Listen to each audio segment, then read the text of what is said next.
আজকে একটু ভিন্ন রকম রান্নার রেসিপি দেখাবো।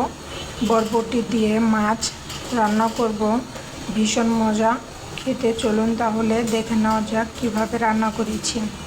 প্রথমে প্যানে আমি তেল দিয়েছি, মাছ ভেজেছি। মাছ ভাজা ওই একই তেলে আমি মরিচ এবং তেজপাতা দিয়ে দিয়েছি। তারপর কিছুটা কালো জিরা দিয়ে দিলাম, কালো জিরা দিয়ে হালকা পানি দিলাম। পানি দিয়ে যাতে মশলাগুলো না পুড়ে যায় সেই জন্যে এখন 1 চামচ আদা বাটা, 1 চামচ রসুন বাটা, 1 চামচ জিরা বাটা দিয়ে দিব।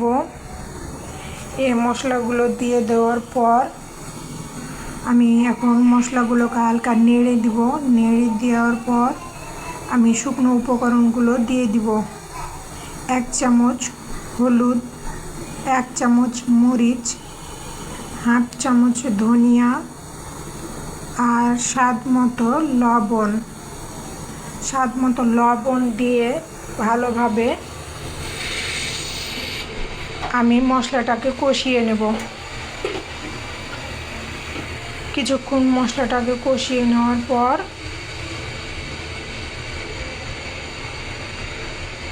যখন মশলা থেকে তেল ছেড়ে আসবে তখন বুঝে নিতে হবে মশলা কষানো হয়ে গিয়েছে। এখন কিছুটা পরিমাণ আমি কাঁচা মরিচ দিলাম গোটা। তারপর আমি ধুয়ে রাখা বরবটিগুলো দিয়ে দিলাম। দিয়ে আমি কিছুক্ষণ এখন নেড়ে নিব। বরবটিগুলো আমি ভালোভাবে কষিয়ে নেব।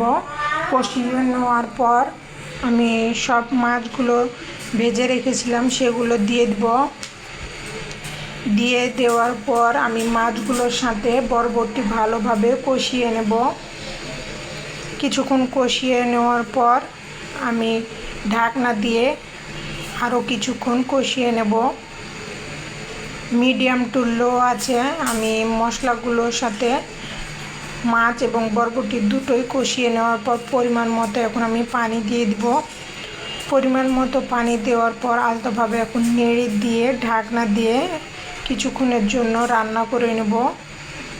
ঢাকনাটা দিয়ে দিলাম। এখন আমি অপেক্ষা করব বলক চলে আসা পর্যন্ত। বলক চলে এসেছে, আমি একবার নেড়ে দেব।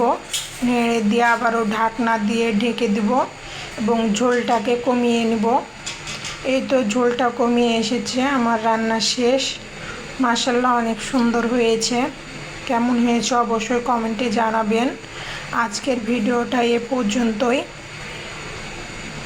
নতুন আরেকটি ভিডিওতে আমন্ত্রণ রইল। সবাই ভালো থাকবেন, সুস্থ থাকবেন। আল্লাহ হাফেজ।